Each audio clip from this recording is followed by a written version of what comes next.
Just a few days after Meghan and Harry's fancy lunch date in Montecito with celebrities Cameron Diaz and Gwyneth Paltrow on May 12th, they headed to New York City. The two of them were all smiles as they were posing for photos at the Women of Vision Awards. And now, according to insiders, the big night was all just a part of their surprising new plan. So, as we all know, Meghan has signed with this talent agency called WME.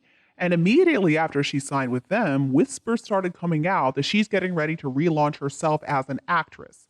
Sources claim that Meghan is trying to land herself a big movie role, reportedly worth $30 million in an upcoming U.S. production. And apparently, encouraging this idea is the fact that Meghan's lunch companion Gwyneth is married to the big Hollywood producer Brad Falchuk. She is determined to secure a deal with Brad, given he has a wealth of connections which could help put her on the map as an A-list star, according to the source. And getting back on the screen is reportedly one of the big reasons that the former Mattress actress pushed to move back to California in the first place. Supposedly, Meghan has always been infatuated with Gwyneth, and she wants to model herself after her.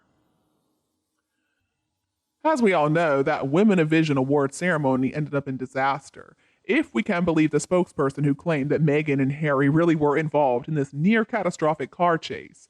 According to the NYPD, Meghan and Harry's journey home was challenging because of numerous photographers, but the fact is there were no collisions, there were no injuries, and nobody was arrested. Seems to me like the motivating factors in Meghan's life are her vanity and her addiction to being the center of attention. Her obsession with fame had driven her bribery and her corruption, connected to certain media, in this case, Daily Express in the UK and Page 6 in the US. Anybody with even an ounce of common sense has figured her out by now. Meghan has been leaking fake news stories to the media ever since she had her first kiss with Harry. The media has been abuzz with royal rumors ever since the news came out that Harry was dating Meghan. Meghan is probably also the one who started the rumors about that fake affair between William and Rose, and then also the case of Middle Eastern corruption with Charles. Why all of a sudden did these fake rumors start coming out? Well, I think it says a lot that everything was in pretty good order until Meghan entered the picture. I think we do smell a rat. Ever since Catherine became a public figure when she was only 17 years old, fashion writers have been awful towards her.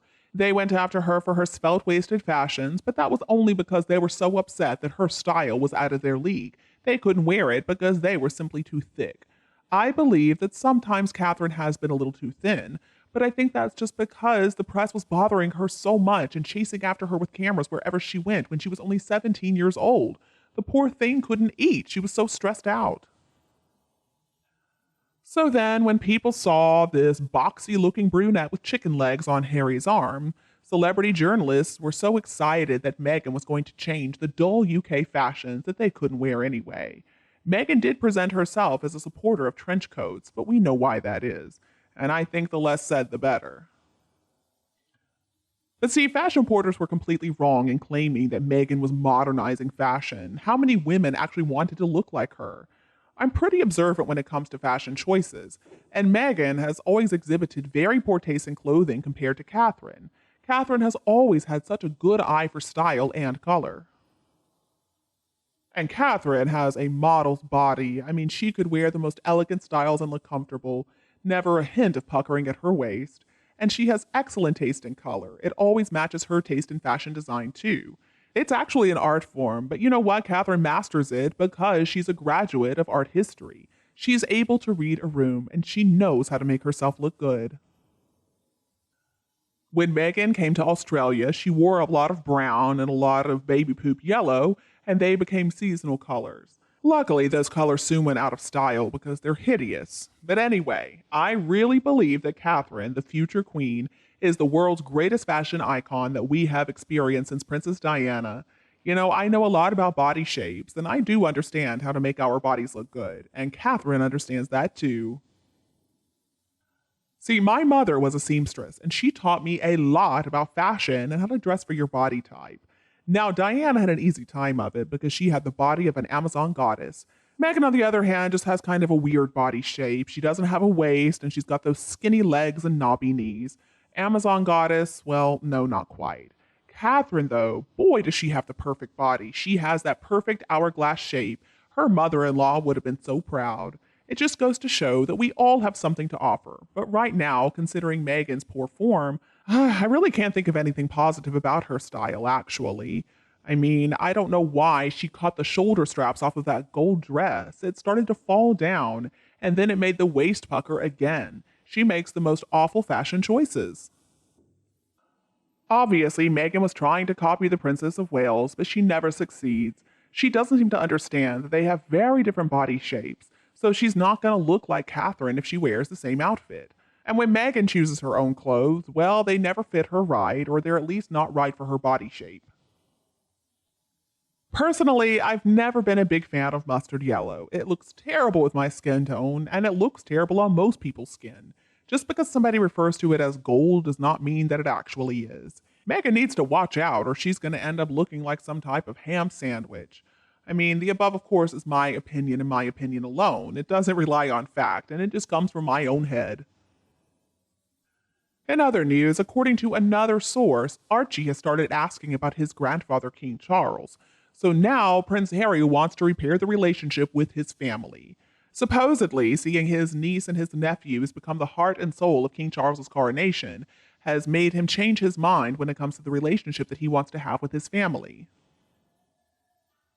Indeed, according to exclusive insiders who spoke with New Idea, Harry is having serious regrets about how the split from his family has unfolded, especially considering that now his oldest child, Prince Archie, is old enough to be asking some questions. The source reports the biggest remorse Harry has is about Archie and Lilibet missing out on one of the most important days of their grandfather's life. William's kids will be in the history books forever, and his kids won't rate a mention. The insider also explains that Harry's second thoughts on his stance against his family went into overdrive recently when Archofficial, who supposedly goes to preschool in the US, began asking questions about his grandfather. And his curiosity got even stronger after seeing his grandfather, with whom he occasionally FaceTimes, sitting on a giant throne. The source says there can be nothing more impressive for a young boy than seeing that. Up to this point, Harry and Meghan have been hellbent on telling their truth to whoever would listen. But insiders report that now Harry is realizing their vendetta could result in Archie and Lilibet missing out on a meaningful relationship with their paternal grandfather, especially considering that Meghan and Harry are still estranged from Meghan's father, Thomas Markle. So New Idea reports that Harry is trying to convince Meghan that they should at least try to repair things with Charles because he does have such a warm relationship with his Wales grandchildren, Prince George, Princess Charlotte, and Prince Louis. The source reports, aside from Meghan's mom Doria, Charles is the only grandparent Archie's got. Harry has noticed Charles is softening with age and has become a perfect grandpa to Will's kids. Harry wants that for Archie and Lily, but knows it would mean more frequent visits to the UK, something Meghan's not keen on. The King's first Trooping the Colour is scheduled for June 17th, and a separate insider is reporting that Harry wants to have Archie experience the exciting day. Considering that Lilibet is only 1 year old, he thinks that she's still too young. Meghan will put her foot down. She has many meetings and projects on the go, but Harry won't let Archie miss out on another opportunity, says the source, going on to say that Harry is bound and determined to make it happen and put the past behind them once and for all. Well, isn't that nice? Of course, I'm still not convinced that these kids are even real, but anyway, I just shared that information with you, so take it as you will. I myself do not believe all the PR information coming out about Meghan and Harry.